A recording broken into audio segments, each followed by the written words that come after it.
apresentações. O nosso moderador continuará falando sobre as questões aqui abordadas nessa conferência. Nós vamos continuar com esse ciclo de apresentações.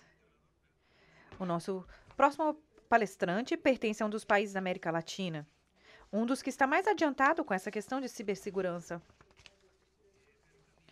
Mas ele também é o país que mais recebe ataques cibernéticos.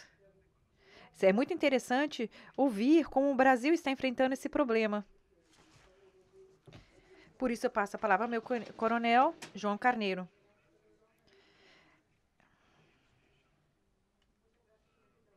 Muito obrigada pelo convite, mas eu vou falar em português. Vai ser mais fácil entender se eu falar em português ao invés de inglês. Primeiramente, uma boa tarde, muito obrigado pelo convite. Primeiramente, eu vou fazer um advertisement, vou fazer um comercial do Inter-American Defense College, o Colégio Interamericano de Defesa, onde eu sou um dos professores, e eu fui convidado, eu tenho mais ou menos uns 5 meses que eu estou aqui nos Estados Unidos, eu fui convidado pelo colégio para fazer um upgrade, para fazer uma melhoria no curso de cibernética que nós temos no nosso programa. Hoje ele é uma disciplina eletiva. Alguns dos senhores estão cursando essa disciplina comigo lá. Mas para a próxima turma, para a próxima classe, ela vai ser um dos cursos, core courses, né? Um dos cursos principais do colégio. Fruto exatamente da importância que a cibernética vem ganhando ao longo do tempo. O nosso curso ele é um mestrado e nós temos presentemente 68 alunos de 15 países diferentes do hemisfério. O Colégio Interamericano de Defesa é a parte de ensino da Organização dos Estados Americanos e do Inter-American Defense Board. Então, nós temos uma responsabilidade naquela parte de ampliar a sensibilização e a educação dos futuros líderes e dos futuros advisors de alto nível que irão retornar para os seus países. Então, é uma forma interessante de como nós podemos influenciar o pensamento estratégico dentro do hemisfério com isso. Eu vou contar, eu pedi à organização do evento para que eu fosse um dos últimos painelistas para eu poder me beneficiar da excelente exposição que foi feita pelos nossos companheiros anteriores. A doutora McLean mostrando como é que foi a organização do US Cyber Command, né? O professor Uribe nos dando uma aula interessante sobre a internet das coisas inseguras, né? O capitão Brache nos dando uma verdadeira aula de cibernética, eu gostei muito, vou usar algumas ideias, tá certo? E o nosso companheiro Lynch trazendo uma abordagem diferente que nós estamos acostumados na parte de contratação de recursos. E ideias diferentes, elas devem ser o tópico quando a gente fala de cibernética. Nós temos que pensar fora da caixa. Nesse termo, nós temos que pensar como atacante. Como é que ele faz? Ele não pensa de uma maneira estruturada como um pensamento militar normalmente é. Então, nós temos que ter a flexibilidade de enxergar as coisas por outros ângulos. Tá certo?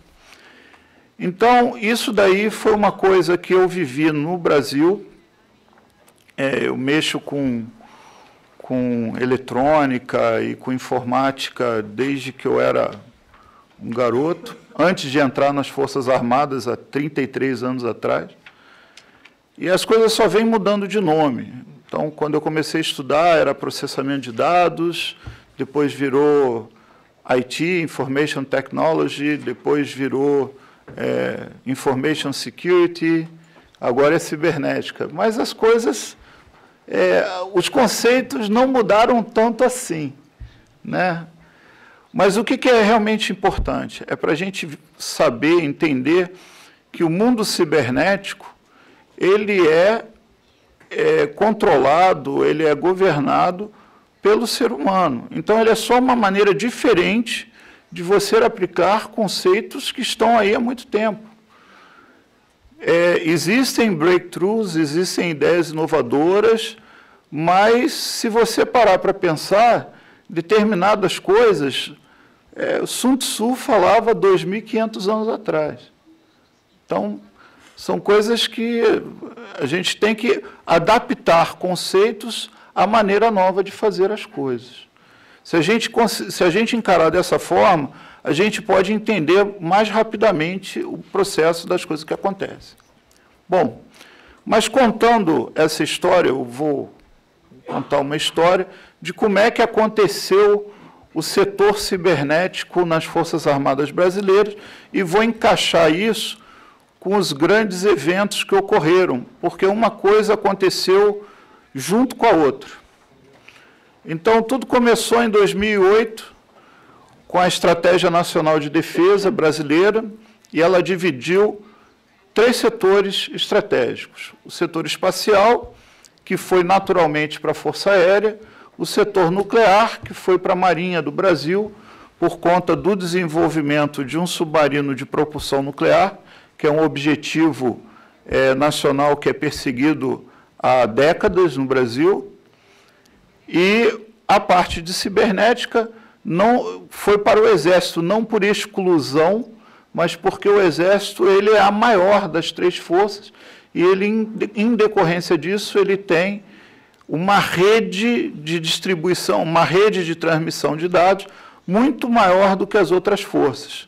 O Exército Brasileiro, ele usa uma estratégia territorial. Então, eu tenho unidades militares em todos os estados do Brasil. Então, não são forças que são concentradas e são rapidamente deslocadas. Não, eu tenho presença em todo o país. Em alguns lugares remotos do Brasil, na Amazônia, por exemplo, a única presença do Estado brasileiro, às vezes, é as Forças Armadas, é o Exército apoiado pela Força Aérea, que supre, pela Marinha, que vai também com navios. É assim que o Brasil é muito grande. Você coloca uma Europa inteira e mais alguma coisa dentro do Brasil. Então, é assim que a gente trabalha lá. Então, o que acontece? Aqueles 3 objetivos foram traçados. Você ter forças armadas com capacidade de agir em rede, você ter uma segurança contra ataques cibernéticos e estimular iniciativas conjuntas. Então, a base industrial de defesa, academia, forças armadas e a sociedade. Sem isso, você não consegue lidar com esse tipo de situação. Bom, a Estratégia Nacional de Defesa, 2008, e a implementação disso só aconteceu um pouco depois. Então, nós vemos aqui, isso aqui são fotos históricas. Esse aqui é o comandante do Exército anterior ao que está agora, o general Enzo. Em 2010, isso daqui é quando o núcleo do Centro de Defesa Cibernética ele foi ativado. Ele foi ativado no papel, começaram os estudos, ele efetivamente foi inaugurado em 2012. Quem conseguir enxergar aqui, você tem Centro de Defesa Cibernética do Exército. esse do Exército, ele sumiu na primeira semana. Ele virou um centro conjunto na partida, porque era a necessidade. De pronto, o que se estabeleceu? Um grupo de trabalho que se reunia todo mês com representantes de alto nível das 3 forças. Então, estão sentados aqui, são generais, são brigadeiros e almirantes, junto com os seus assessores, definindo políticas e como é que a gente ia resolver os problemas que estavam pela frente. Isso daí foi muito bom, porque a gente conseguiu, como era tudo junto, e o grupo não era muito grande, a gente conseguiu agilidade em algumas decisões que, quando a gente tem uma força muito grande, muito estruturada, eu acredito que aconteça isso aqui nos Estados Unidos, é difícil, às vezes, você obter velocidade em algumas decisões. Acredito que isso daí seja, das conversas que eu tive, pelo menos a minha percepção, às vezes é essa. Bom, só para a gente compreender melhor como é que eu vou fazer essa apresentação, no Brasil, o setor cibernético ele é dividido desta forma. A gente chama de cybersecurity, ou segurança cibernética, quando o nível de decisão ele é político, e isso é feito fora das Forças Armadas, isso é feito dentro do Gabinete de Segurança Institucional ligado à Presidência da República. O ministro-chefe do Gabinete de Segurança Institucional normalmente é um oficial general 4 estrelas, mas ele está fora das Forças Armadas, ele é ligado diretamente à Presidência da República. Quando eu falo de nível estratégico, aí sim eu falo de defesa cibernética, e eu tenho envolvimento do Ministério da Defesa e as estruturas que estão embaixo dele. Então, quando eu falo cybersecurity, é uma coisa mais ampla, cyber defense dentro das Forças Armadas, e quando eu falo de cyber war, eu estou falando dentro das Forças Armadas em níveis de operações, nível operacional e tático. Então, para a gente entender essa apresentação, esses níveis assim. Primeira coisa que aconteceu, a política de defesa cibernética. 2012,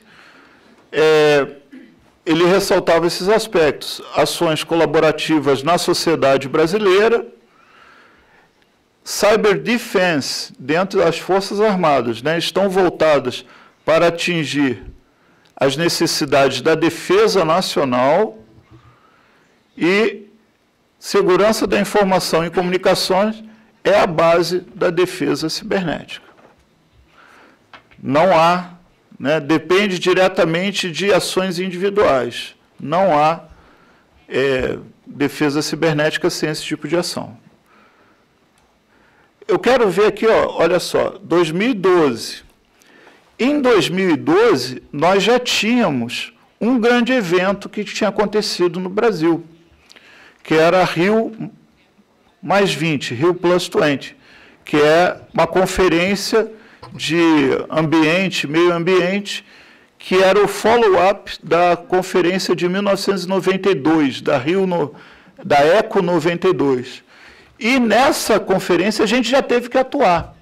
Então, foi exatamente... A gente estava se organizando, mas já tinha que responder a alguns grandes eventos. Primeira coisa que foi estabelecida, doutrina de cibernética, foi um esforço top-down. Isso daí, existem muitas outras coisas, mas esses daí são 2 nortes. Elas levaram um pouco tempo, elas ficaram em draft muito tempo, em minuta, né, em avaliação, e elas foram, essa daqui foi aplicada, Doutrina Militar de Defesa Cibernética, em 2014, depois da Copa do Mundo, né? E essa aqui em 2017, que é Guerra Cibernética dentro do Exército, só passou a ser uma doutrina só foi assinada a documentação depois dos Jogos Olímpicos, com todas as lições aprendidas dos eventos. Então, elas já tinham sido formuladas antes. Eu participei diretamente da formulação da doutrina militar de defesa cibernética. Na realidade, foi a minha tese de doutorado na Escola de Comando Estado-Maior. Foi um trabalho encomendado, me deram a missão, eu terminei a escola, fui para a seção de doutrina do Centro de Defesa Cibernética. Aí, aquele estudo, a minha tese, que eu trouxe embaixo do braço, coloquei em cima da mesa, foi a base de discussão para aquele working group, que aí mudou outras coisas, mas eu acredito que eu consegui bater 60% dela quando eu estava fazendo o meu curso de Estado-Maior. E a guerra cibernética, na realidade, a minha tese era sobre guerra cibernética, mas eu cheguei no meio à conclusão do trabalho que eu tinha que fazer top-down, eu tinha que fazer isso aqui antes. E aí eu saí para esse lado e funcionou. Então, eu estou contando essa história porque eu participei dela, né?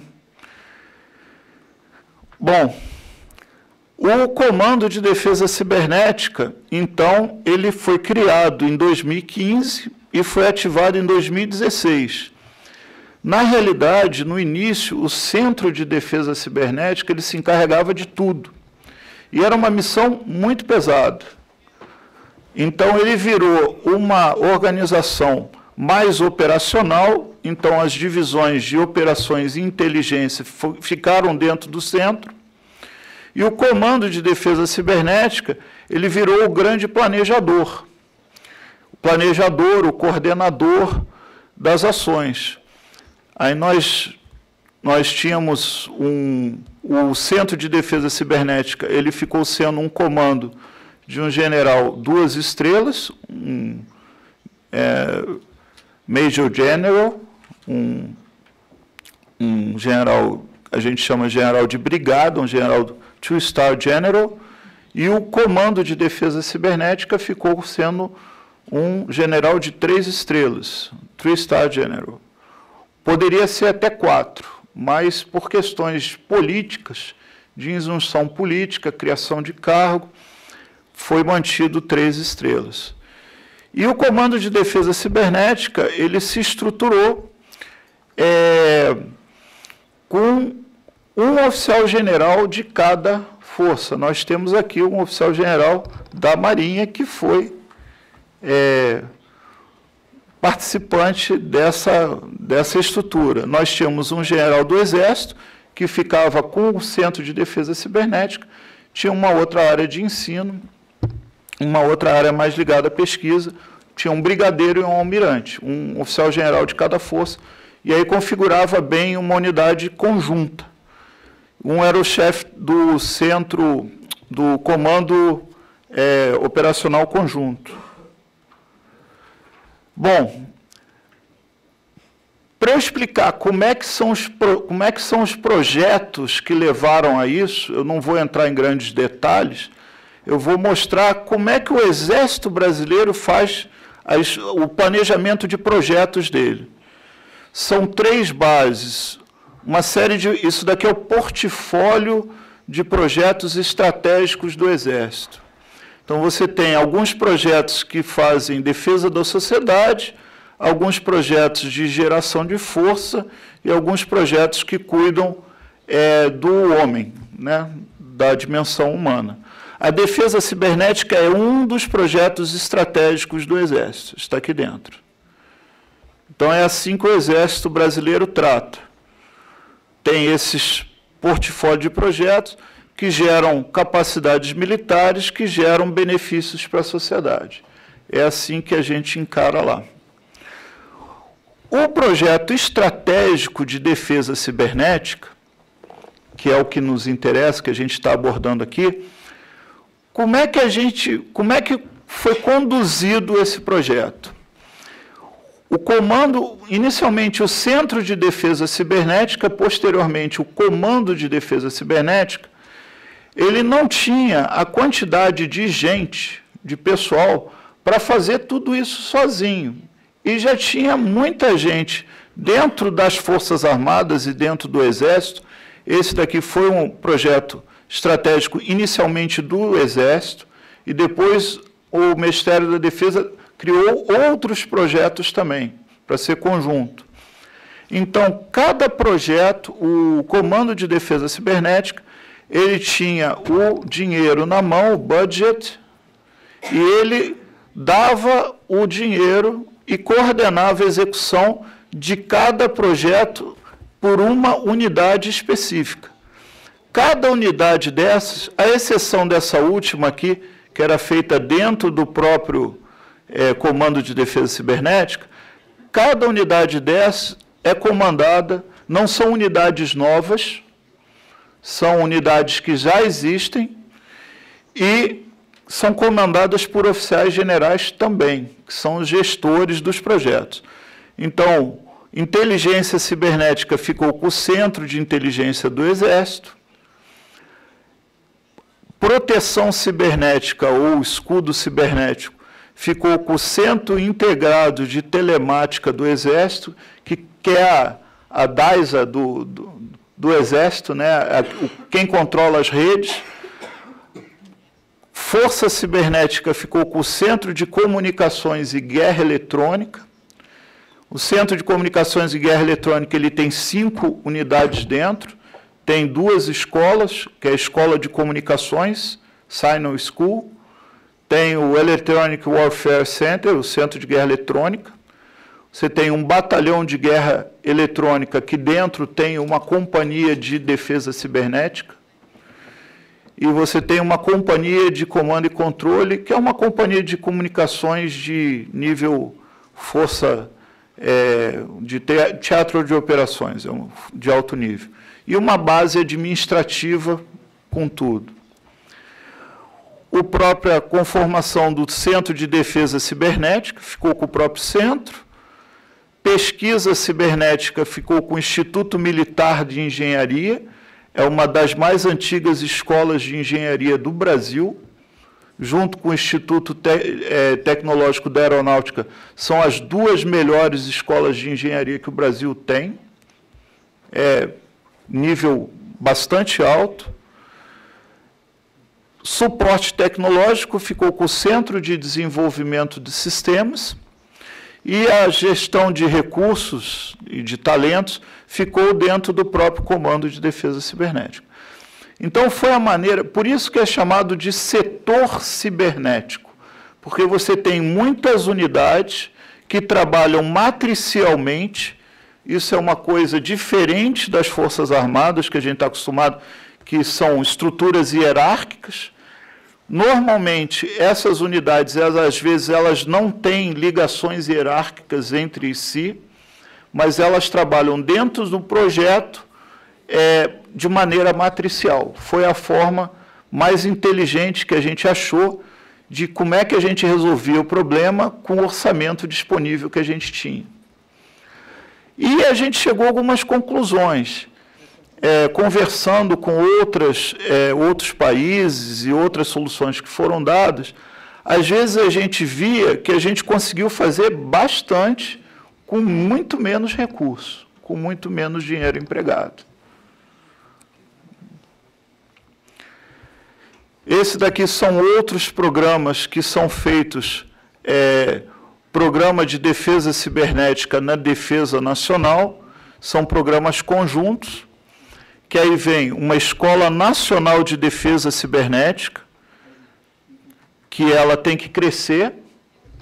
Então, a gente já está trabalhando com isso. O comandante dessa escola é meu amigo de turma de comunicações, eu troco muita figurinha com ele, com a parte de ensino, né?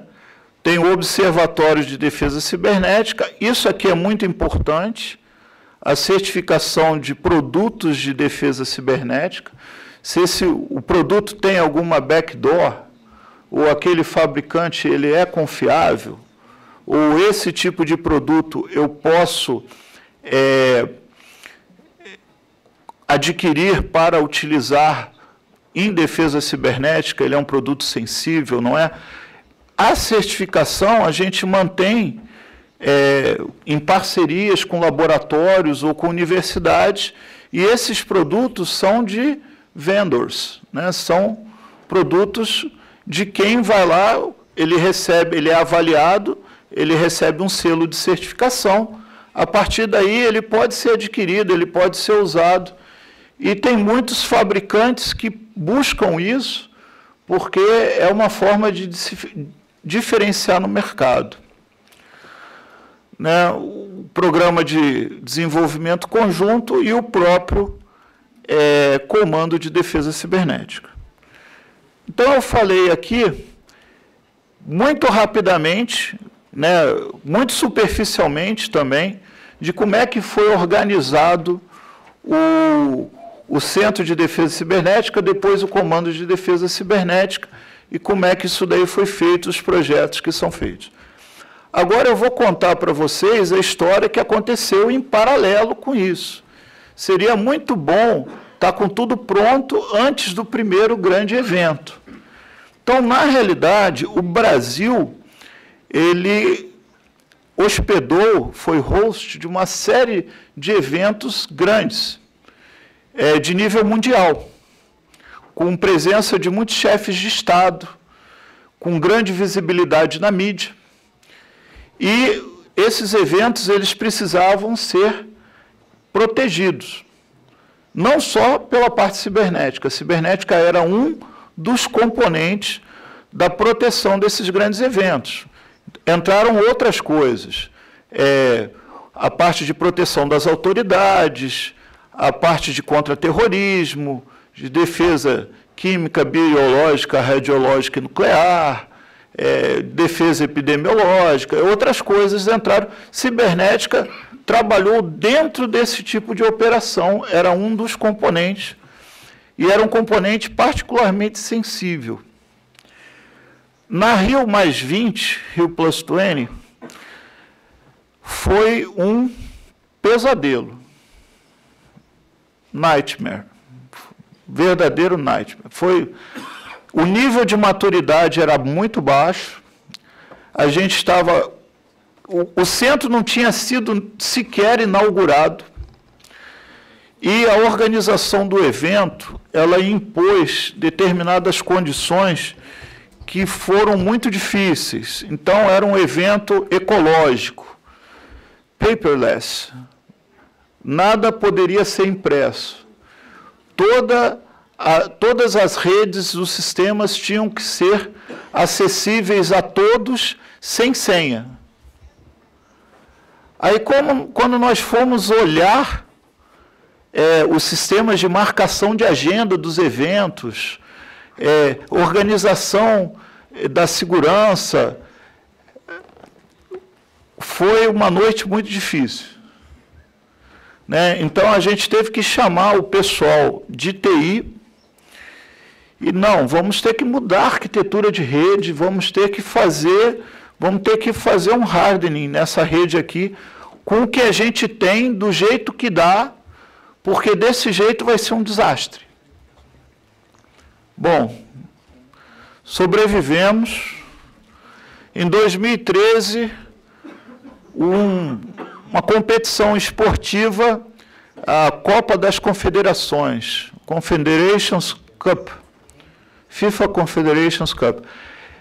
Ele é um evento teste para a Copa do Mundo em si, que é um ano depois, onde os estádios são testados, as estruturas são testadas, só que ele é um evento menor.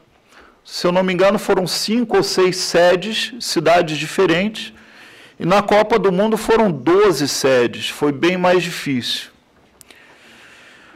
No meio disso daqui, então, uma série de lições aprendidas nesses dois eventos já foram aplicadas nesse aqui. A Jornada Mundial da Juventude ocorreu 2 semanas depois da Copa das Confederações. Eu acho que as coisas... Deus ajudou muito aqui. Né? Era um evento da Igreja Católica, Deus estava presente, compareceu lá e ajudou muito. Porque o que aconteceu? Esse evento ele foi planejado para ser numa área da cidade do Rio de Janeiro chamada Recreio dos Bandeirantes. É uma área mais afastada. Foi construído um altar, tudo muito bacana, com antecedência. 2 semanas antes do evento, caíram chuvas torrenciais no Rio de Janeiro, e aquela área que tinha sido preparada, ela virou um pântano. E a organização do evento, a Igreja Católica, ela pediu isso, ela mudou para a praia de Copacabana, que é muito famosa e tal, só que foram 2 milhões de pessoas de todo mundo se concentrando na praia de Copacabana, com 2 semanas para preparar tudo. Né? Mas Deus estava presente, ajudou. Isso daqui, eu tinha uma foto, quando eu vim para o intercâmbio aqui nos Estados Unidos, em 2013, eu mostrei a foto desse evento.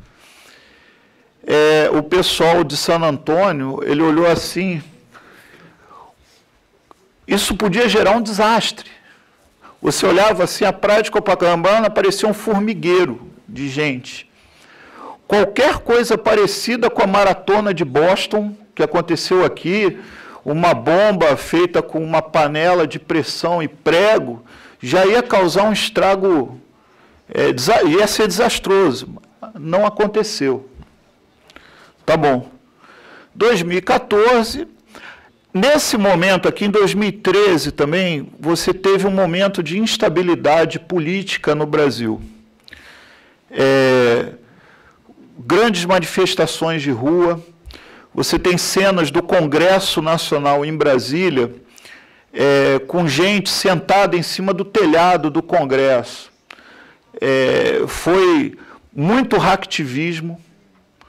Então, foi bastante interessante. Quando chegou aqui, a coisa já estava mais estruturada, bem mais estruturada.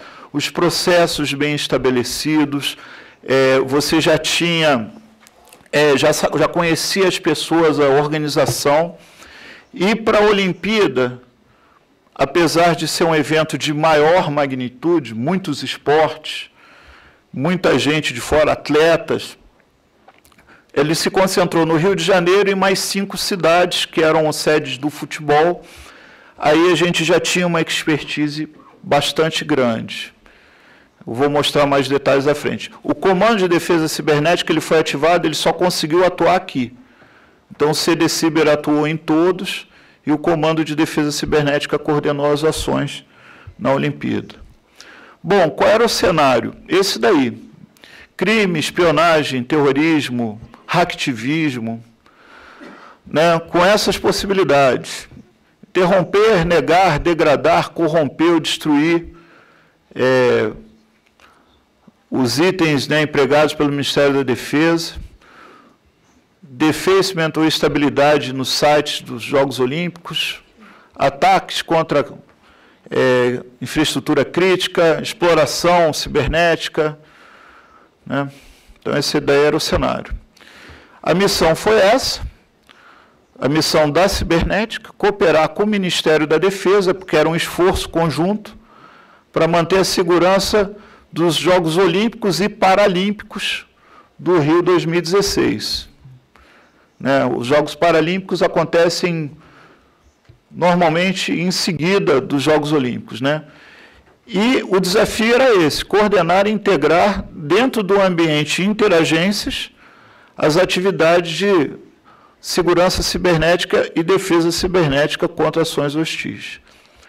Então foram montados esses destacamentos. Você teve um destacamento central na capital do Brasil, Brasília, uma estrutura especial no Rio de Janeiro, que foi a sede dos grandes eventos, e mais outras cidades aqui, que eram cidades de futebol. Tá? Então, a gente teve que deslocar equipes para poder cobrir isso daí tudo. A vantagem é que o Exército, em cada cidade dessa, que era uma capital de Estado, já contava com um centro de telemática diária. Então, já tem uma unidade do Exército especializada em TI, com equipes de segurança treinadas, que operam 24 horas por dia, que já estavam no lugar e já conheciam as redes. Essa é a vantagem do Exército no Brasil. A capilaridade te dá a estrutura. Essa estrutura já bem montada. Nesse momento aqui, eu comandava uma unidade aqui em Pernambuco, a unidade de TI. A minha equipe veio para Salvador, reforçar a equipe do Centro de Telemática Diária de Salvador. Bom, no Rio de Janeiro foi montado assim, 4 lugares diferentes. Então, observe, Rio de Janeiro é uma cidade complicada, que não chega a ser do tamanho de Nova York, mas o trânsito não é fácil. É uma cidade grande, ela tem mais ou menos uns 8 milhões de habitantes, né? E a situação de segurança no Rio de Janeiro não é das melhores, tanto é que hoje em dia o Rio de Janeiro está sob intervenção federal por conta de segurança, para melhorar a situação de segurança. E essas áreas aqui, elas precisavam ter um tratamento especial. Essa área mais remota, Deodoro, é uma grande área de concentração de unidades militares. Então, isso daqui era a maior guarnição militar da América Latina. Então, aqui em Deodoro foi mais fácil, porque a gente tinha um controle melhor da situação. É um grande forte isso daí. Essa área, Maracanã, Copacabana, são áreas mais complicadas. E a área da Barra da Tijuca é uma área mais nobre, aqui ficava a Vila Olímpica dos Atletas também. Então, em cada área dessas, aqui você tinha um general de 3 estrelas, um almirante, aqui a Marinha com 2 estrelas, e aqui um general com 2 estrelas, coordenando cada área. Em cada área dessas, um destacamento de cibernética compondo. Esse daqui foi o modelo que a gente utilizou, uma série de coordenações com agências fora. A nossa preocupação era isso aqui. Isso daqui eu falo para os meus alunos que foi o grande segredo da operação, que é você delimitar aonde você vai defender. Você não vai defender tudo, a gente está passando o tempo. Desculpe, microfone, temos 3 minutos. Ok, eu vou finalizar, vou cumprir a missão. Pode deixar. Então, o que acontece? Qual foi a área-chave da defesa cibernética? A gente coordenou muita coisa entre agências, mas a área-chave da defesa cibernética foi a proteção dos sistemas e redes que davam o comando e controle militar dos jogos. Então, a gente fechou o escopo para proteger o que interessava. Pegou o bizu aí para o ano que vem? Tá? Você tem que garantir a coordenação de comando e controle militar da segurança dos jogos. O resto você coordena. Essa parte é uma parte importante. Então, esse aqui, por exemplo, é o Centro de Operações Tecnológicas, não ficava a cargo do Exército, não ficava a cargo do Centro do Comando de Defesa Cibernética, ficava a cargo da organização dos jogos, mas a gente tinha gente nossa lá que fazia a coordenação e, principalmente, a coordenação com o CERT nacional para prevenir as coisas. Então, a parceria com o CERT nacional é fundamental. É a primeira coisa que tem que acontecer. Bom, a gente fez uma série de visitas técnicas de coordenação. Então, visitamos cada cidade, cada infraestrutura crítica civil. Fizemos assessoria, você precisa de ajuda, você quer que a gente monitore, né? No final das contas, a gente estava monitorando mais ou menos uns 8.500 assets. A gente estava monitorando em torno de umas 120 redes, tínhamos contato, e a gente estava acompanhando. A gente fez um trabalho de inteligência prévia, a gente acompanhava 300 hackers e 10 grupos hackers diferentes que a gente elegeu que tinham maior atuação. Então, a gente teve uma fase de preparação bastante extensiva, né, estabelecemos essas ações. Isso daí é a foto que tira no final do evento, o pessoal que trabalhou diretamente, né, das Forças Armadas. Aqui dentro tem professores universitários que foram voluntários para participar, para ver como é que... E trouxeram uma contribuição muito positiva, muito positiva. Esse pessoal aqui é o pessoal do CERT-BR, o CERT-BR treinou todas as equipes previamente desde o início. Então, foi uma parceria muito importante. E é lógico, esse daqui era o comandante do CD-Ciber na época, né, as visitas de coordenação, isso daqui o evento já estava ocorrendo. Então, aqui a gente tem uma miríade de órgãos diretamente envolvidos. Isso daqui é a Polícia Federal do Brasil, é o FBI do Brasil, isso daqui é a Agência de Inteligência, a CIA do Brasil, né, universidades, setor privado, um monte de gente trabalhou junto. O CERT-BR, o Comitê Gestor da Internet Brasileira. Então, qual é a maior lição? É a integração com os parceiros, a cooperação civil-militar, né? Um planejamento com grande antecedência, 1 ano de antecedência a gente já estava trabalhando no planejamento disso, né? E aqui a gente tem algumas recomendações, aqui, ó. Pelo menos 1 ano antes, você tem que fazer a aquisição e a customização das ferramentas. As coisas não acontecem rapidamente. Outra coisa, alguém está entrando aí, ó, tem um iPhone. Está sendo hackeado. Eu estou passando do tempo, estou começando a sofrer um ataque. Então, vamos lá.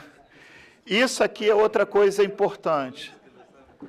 Uma outra lição aprendida bem importante, ó. Keep outsourced solutions under control. Né? As soluções que você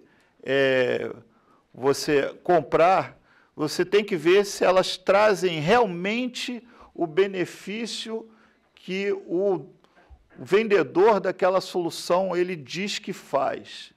Às vezes não é verdade. E descobrir isso, quando você não tem tempo para reagir, é uma coisa desesperadora. Tá? Aconteceu com a gente no início, nas Copas das Confederações e tal, mas para a Olimpíada a coisa já estava... Abandonamos soluções, a gente já tinha investido dinheiro. Não, essa solução, ela mais me complica do que resolve meu problema. Vou abandonar isso e vou usar outra coisa. Então, agradeço, desculpe aí, acho que eu ganhei alguns minutos, né? Entrei no tempo alguns minutos, mas muito obrigado pela oportunidade de poder mostrar o caso e as lições que a gente tirou disso daí.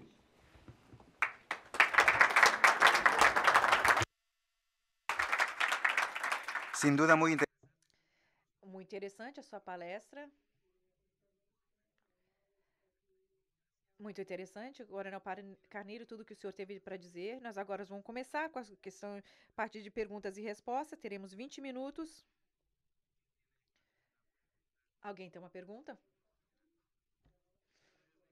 Muito obrigado, senhor coronel. Meu nome é Gide. Senhoras e senhores, senhor coronel, eu gostaria de fazer uma pergunta.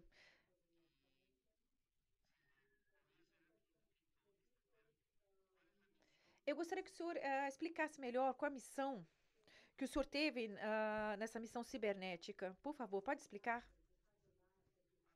Básica do Observatório de Defesa Cibernética é acompanhar a evolução doutrinária de cibernética que é feita por outros países, acompanhar o cenário, compondo os riscos, ameaças e o emprego de cibernética em algum tipo de operações que esteja sendo realizado em todo o mundo.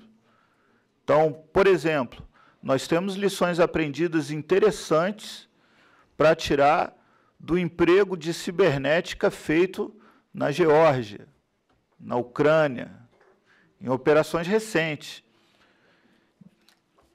Nós temos lições aprendidas interessantes em tirar em como é que a Coreia do Norte emprega a sua cibernética.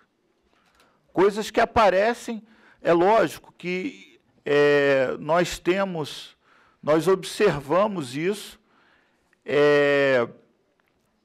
com coisas que saem na mídia, né?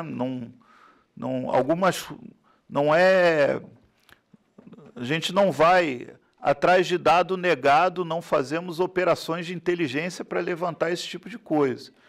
Mas, para observar isso e acompanhar a evolução doutrinária e tirar ideias e lições aprendidas, é interessante. Você tem isso daí sendo desenvolvido dentro do Comando de Defesa Cibernética, e você tem um outro observatório que não acompanha só cibernética, acompanha outras coisas. Eu sou um dos colaboradores desse observatório, que é o Observatório Militar da Praia Vermelha, que ele é feito dentro da Escola de Comando Estado-Maior do Exército. Ele tem várias áreas temáticas, né? Contra-terrorismo, defesa biológica, química, biológica, radiológica, nuclear. Cibernética é uma dessas áreas. Eu sou um dos colaboradores, tem gente da própria escola fazendo isso, os instrutores e alunos.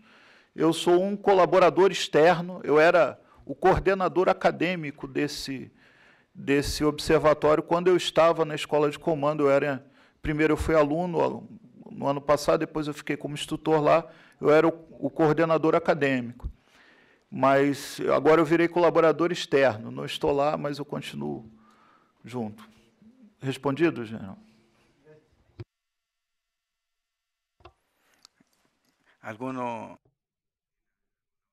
Alguém mais tem uma pergunta?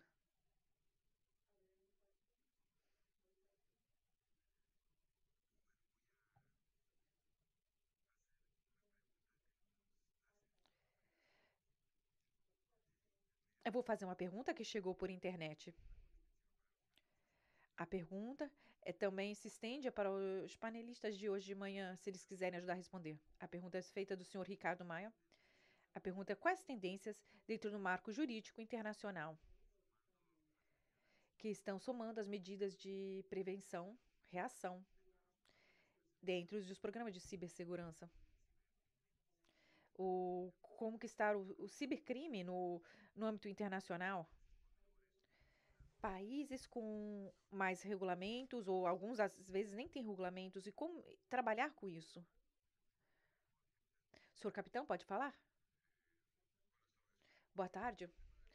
Em relação à normativa, o avanço internacional e como isso está sendo regulamentado. Uma normativa talvez esteja mais avançada do que outros, mas em termos de conscientização do que nós estamos fazendo no dia a dia em relação à prevenção, não precisamos regular. Eu acho que cabe a todos nós manter a soberania. O problema é que nós vemos que estamos sofrendo com o cibercrime.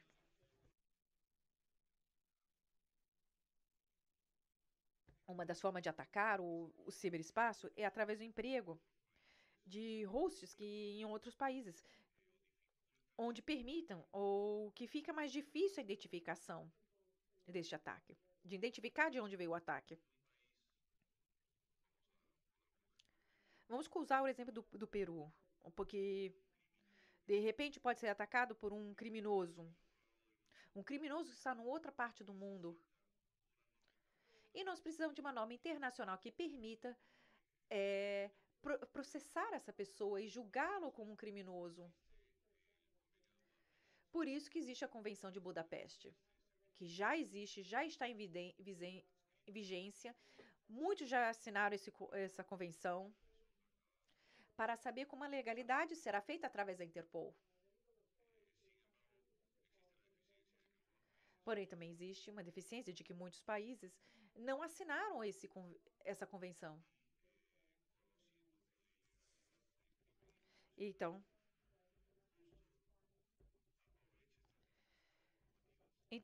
muitos países aproveitam essa dificuldade normativa. Eles acabam trabalhando em lugares onde sabem que não poderão ser julgados.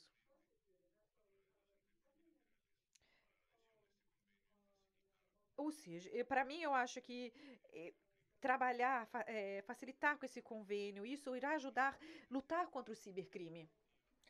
Por isso, eu acredito que a parte preventiva é extremamente importante. Mas também precisamos trabalhar com a parte de reação e também com o processo desses crimes. Eu acredito que é muito importante assinar e seguir o Tratado de Budapeste.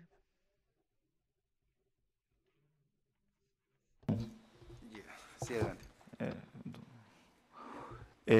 Existe também uma iniciativa independente da Convenção de Budapeste, que é um grupo técnico. Você pode procurar na internet G824/7. São iniciativas onde o grupo para combate a crime cibernético, onde eu tenho que ter, dentro de cada país que participa disso, um ponto de contato que me permita continuar a investigação criminal quando essa investigação quando ela vai atrás da parte que é a coisa mais natural das operações cibernéticas, que é a busca da não atribuição. Bom, falamos de crime. O que eu vou falar agora, eu vou fazer um disclaimer aqui, eu vou fazer uma ressalva. É opinião minha. Não reflete a opinião do Exército Brasileiro, do Comando de Defesa Cibernética, do Brasil. É opinião minha. Tá? É controverso. O que acontece? Você tem que pensar um pouco fora da caixa nesse mundo. O que você vê? Para a regulação de operações cibernéticas, a gente vê, por exemplo, o Centro de Excelência e o Centro Cooperativo de Defesa Cibernética da OTAN, ele buscou um grupo de experts e fez uma coisa chamada de Telling Manual. Já está na segunda versão, né? Tem a Telling Manual 1.0, tem o 2.0.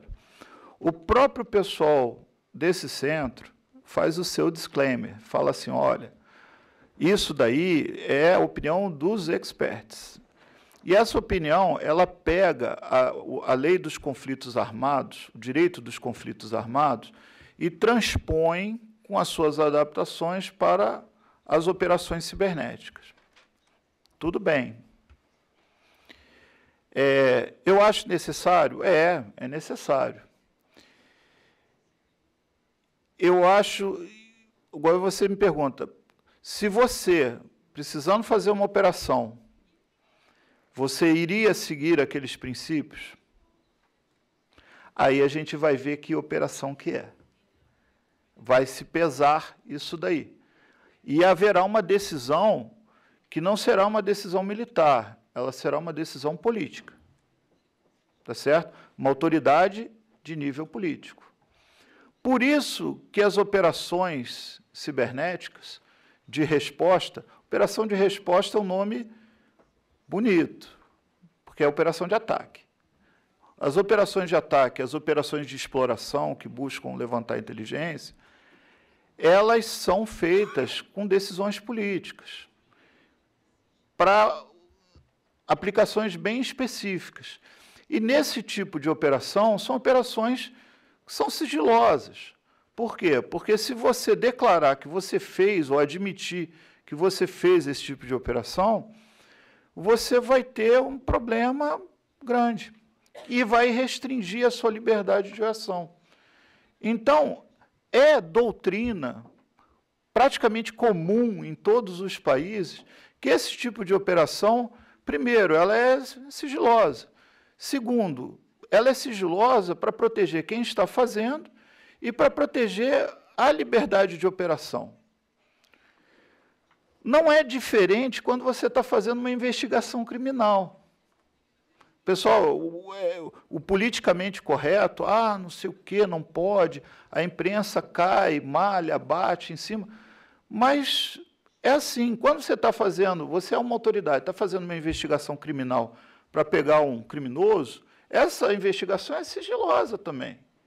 Porque se você declarar isso, você tem o objetivo da operação atrapalhado. Então, o que acontece?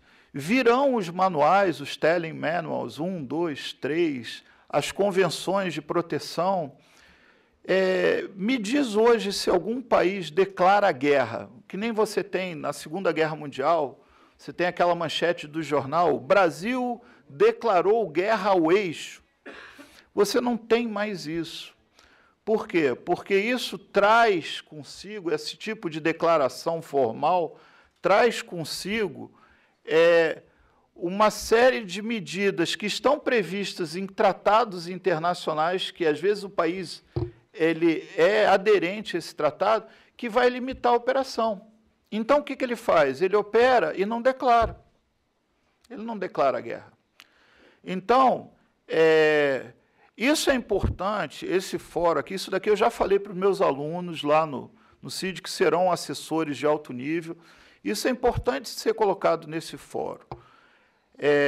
Isso é uma opinião minha, tá certo? Eu assumo o que eu estou dizendo, mas a gente não pode se enganar e achar que não é isso, senão a gente fica preso dentro do mundo do politicamente correto. Às vezes você vê determinada ação que foi feita e anos mais tarde vazou na imprensa, oh, meu Deus, e tal, e o país paga um preço político alto naquilo. Mas se coloque naquela situação e pense se realmente você não faria a mesma coisa. Você vai se surpreender. Muitas vezes você faria exatamente aquilo ali. Só que aquilo ali não é uma coisa que vai ser divulgada ao público. Porque não é para ser divulgado ao público, porque limita a sua liberdade de ação. E qual é o primeiro objetivo ali, pelo menos dentro do sistema cibernético lá, do setor cibernético? É atuar no espaço cibernético com liberdade de ação. Tá certo? Então, aqui a gente está tratando com líderes dentro do hemisfério. Essa ideia, eu julgo ser uma ideia muito importante de ser levada em consideração. Isso daí, eu devo pegar o telling manual e jogar na lata do lixo? Não, é importante que você tenha isso. Mas você achar que você vai ter a regulação de operações cibernéticas por meio de tratados, isso eu acho muito difícil, muito temeroso você achar que isso vai funcionar. Ok?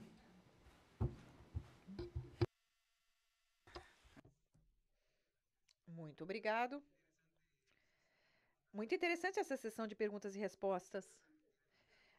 Agora eu vou fazer algumas conclusões sobre as apresentações, sobre o que os palestrantes falaram em relação ao Coronel Banner. Que a conclusão é que o esforço para tratar com problemas de cibersegurança num país com a implementação de uma estratégia para depois criar organizações buscando gerar conhecimento e doutrina em ciberdefesa. Em relação ao Sr. Lynch,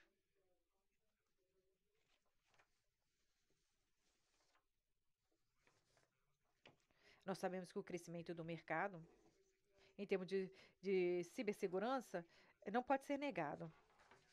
Temos empresas especiais que vêm desde o início da internet e foram os primeiros a enfrentar esses problemas de desenvolvimento. Por isso, é necessário, para que ter confiança nos produtos e serviços, estabelecer medidas necessárias, medidas legais e regulamentar suas operações. para ter um controle sobre isso, sobre essas operações. Em relação à apresentação do coronel João Carneiro, a conclusão aqui dentro de um projeto estratégico de cibersegurança, saber qual é a importância de certos fatores. Primeiro, o planejamento, depois a construção de capacitação, levando em consideração educação, pesquisa, para evitar que a dependência, também recursos econômicos, sabemos que são limitados para isso. A certificação de tecnologia é necessária. É fundamentar as partes interessadas.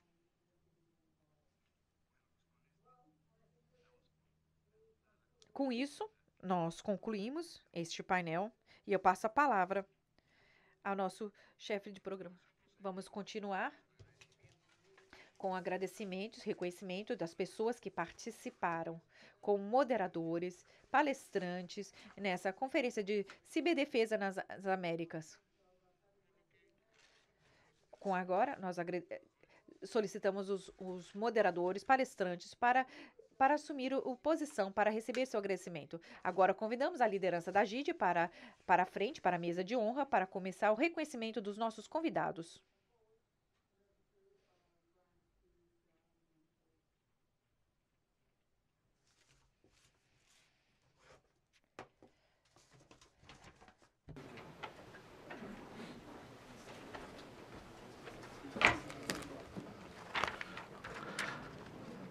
Se invita a la doctora Kimberly McLean. Convidamos a senhora Kimberly McLean para receber da liderança da GIDE o seu reconhecimento.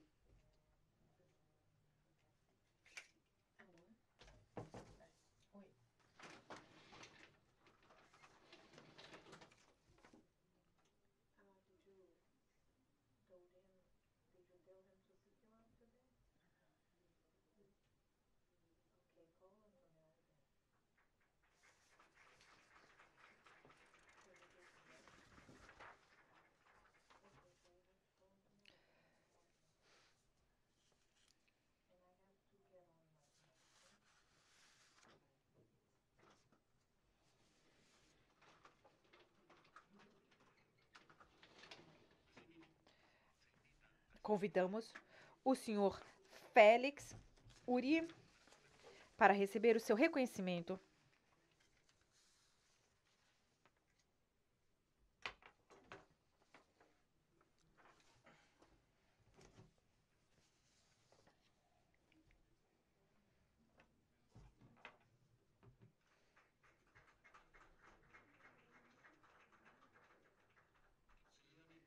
Também convidamos o senhor capitão de navio da Marinha do Peru, Henrique Arnaiz Braschi, para receber seu reconhecimento.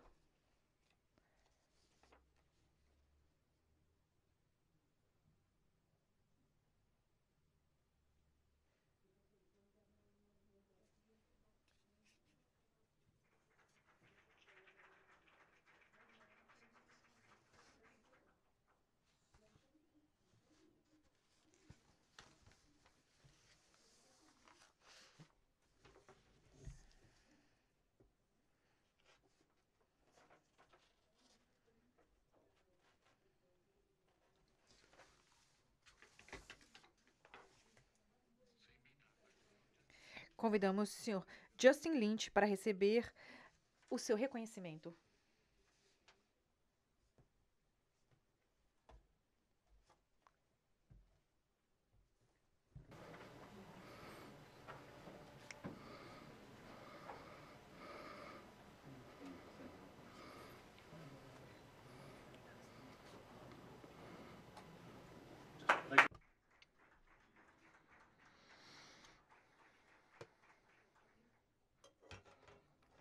Convidamos o coronel do Exército do Brasil, João Carneiro, para ocupar sua posição para receber seu reconhecimento.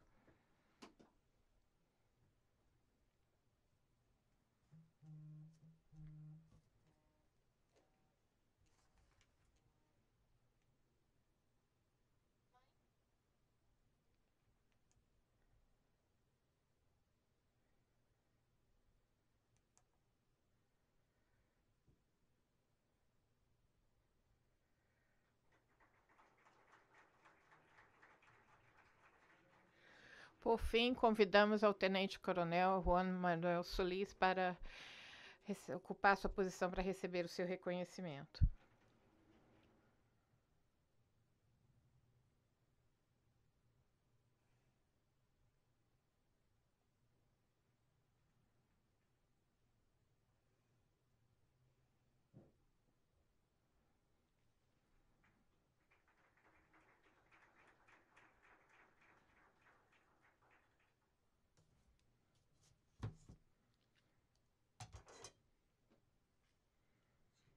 Convidamos a liderança da GID a ocupar seus assentos na mesa central e aos senhores convidados a ocuparem seus assentos, suas posições designadas para começarmos o encerramento da conferência.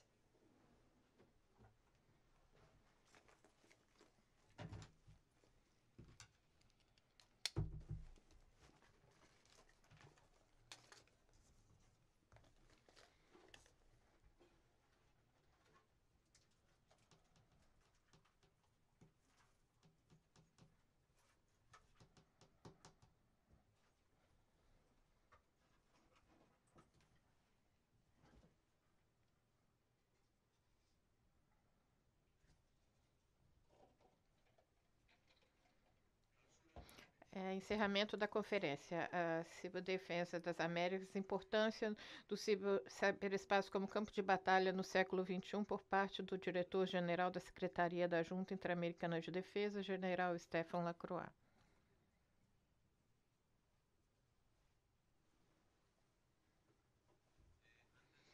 Antes, eu gostaria de, em nome do Conselho de Delegados e da liderança da Junta Interamericana de Defesa, agradecer a presença de todos aqueles que responderam ao convite, nos acompanharam no dia de hoje, e alguns dos embaixadores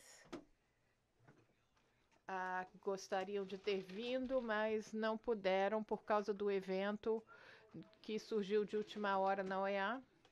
Mas há alguns representantes das embaixadas e dos países perante a OEA. Então, também agradecemos a sua presença e a dos militares de alguns países e, sobretudo, também ter entendido que vêm pessoas de fora dos Estados Unidos, em particular de defesa nacional, de uma empresa de telefonia do México e alguns outros que não menciono, mas que me desculpa, mas eu agradeço ter nos acompanhado nesta importante conferência para nós. Como mencionei, que ficou claro, é uma conferência que se faz com o mandato da Assembleia Geral da OEA para contribuir ideias para a OEA sobre como melhorar, sobretudo, as medidas para melhorar o aspecto da segurança cibernética nos países. E para essa contribuição, agradeço ao senhor moderador e os oradores por contribuir suas ideias para fazer esse relatório perante a Comissão Hemisférica na sessão que foi indicada, e eu agradeço muito. Muito obrigado, general, por roubar a primeira parte do meu discurso, mas não estou chateado. Eu estou impressionado. Muito obrigado aos expositores, aos participantes. Temos pessoas das embaixadas da OEA, delegados, empresas privadas, o jornalista, grupos de pensamento, universidades, gente do webcast. É impressionante que as pessoas concordaram e decidiram discutir um tema muito importante como este. Também gostaria de agradecer a minha própria equipe na secretaria, isso sob a liderança do Coronel Martins do México, Martínez, Coronel Goldberg do Brasil, que depois passou ao meu Coronel Rodrigues, que fizeram um trabalho tremendo com suas equipes e também gostaria. Essa é a primeira vez que temos esse webcast. Eu agradeço ao Coronel Ayrton com sua equipe, que também fizeram um trabalho muito importante, e a comandante Camila, que não está aqui. Camila trabalhou muito com tudo isso. Eu acho que continua trabalhando. Então, eu agradeço a todos. Antes de tudo, o mandato da junta, como já sabem, o pessoal da equipe, é o de assessorar, educar, e é difícil assessorar e educar se não entendemos do que estamos falando. E neste tema, isso é um desses temas. Há uma falta de conhecimento necessário para tomar as decisões adequadas em termos de política, de estratégia, de aquisições de equipamentos, e por isso estamos dando o primeiro passo de tudo isso. Eu acredito que a missão cumprida. A outra missão que eu tenho é de marcar o problema, de localizar o desafio, e eu acredito que estamos seguros de onde estamos agora. Falamos de ameaça, falamos deste quinto domínio, e esse título da conferência, esse é do campo de batalha que estamos lutando na terra, no mar, abaixo do mar, no ar e agora no espaço cibernético. Falamos de avanços de alguns países. Graças por ter vindo do Peru para explicar o que está acontecendo no seu país. Temos também a perspectiva do Brasil e a perspectiva dos Estados Unidos, a perspectiva e da Guiana também, e nós estamos dando conta porque que é essencial colaborar nessa área, e quando estamos falando dentro mesmo dos nossos países, não é uma coisa que se faz sozinho. As Forças Armadas, as Forças Militares precisam do apoio do governo, de todo o governo. Nós necessitamos do governo, da iniciativa privada, do mundo acadêmico e também da população civil. Todos estamos envolvidos nisso, estamos olhando o nosso próprio umbigo. Temos que começar a olhar para fora e colaborar com os outros países, aqui na junta e também na OEA. E as pessoas se voltam só para o trabalho da GID e da OEA. Posso confirmar que no âmbito da cibernética estamos fazendo um trabalho estupendo. Então, muito obrigado, pessoal da CICT e da OEA. Bom, já marcamos o problema, já demarcamos o problema. Sabemos mais ou menos até onde temos que ir. Falta agora decidir com o que fazemos, com quem e como vamos fazer isso, e com que alianças estratégicas, com que parcerias, com que países. Não quero ser muito polêmico, mas não posso evitar.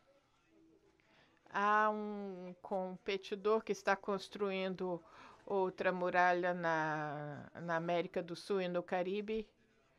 Eu gostaria de ter a oportunidade de competir contra ele para proteger nossos interesses, não só dos países mais avançados, mas o interesse dos países onde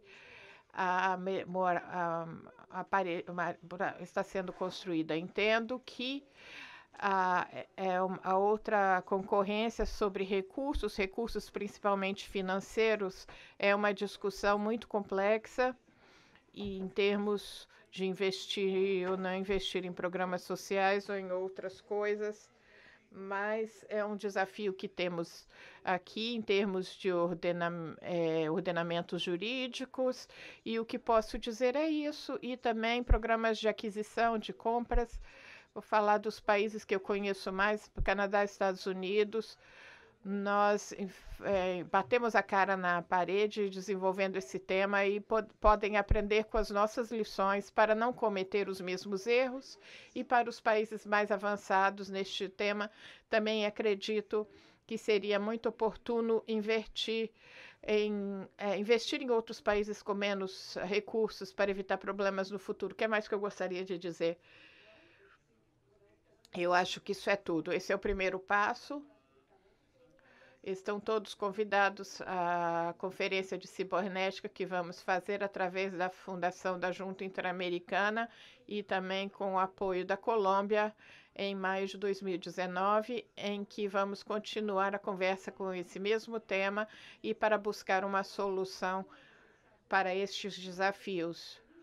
E falando de desafios, só que para que saibam, só tem 10 países no hemisfério que têm uma estratégia de cibernética. Então, nós éramos 8 até pouco tempo, agora já temos 10. Não é uma coisa ruim, é melhor ter uma estratégia lógica com recursos antes de começar a comprar uma porção de coisas que não sabemos para que vai servir. Estamos no caminho certo. E então vamos ter essa conferência em Bogotá em maio de 2019. Se quiserem mais detalhes, estamos à disposição. Então, mais uma vez, muito obrigada a todos os participantes. Obrigado aos expositores, aos amigos da internet, aos amigos que vieram de longe para compartilhar este dia conosco. E desejo um feliz retorno aos seus países, às suas casas, e que continuemos a falar desse tema, buscando soluções que, como mencionou a doutora McClain, não há uma só solução para todos, tem várias soluções, mas nós precisamos de solução realmente para evitar problemas e perigos no futuro. Muito obrigado.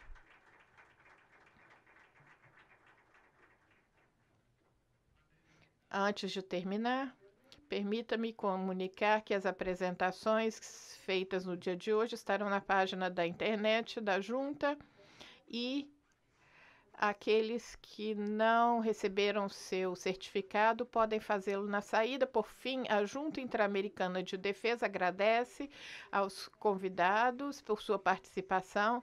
A ciberdefesa nas Américas, a importância do espaço cibernético como campo de batalha no século XXI. A conferência terminou. Muito obrigado.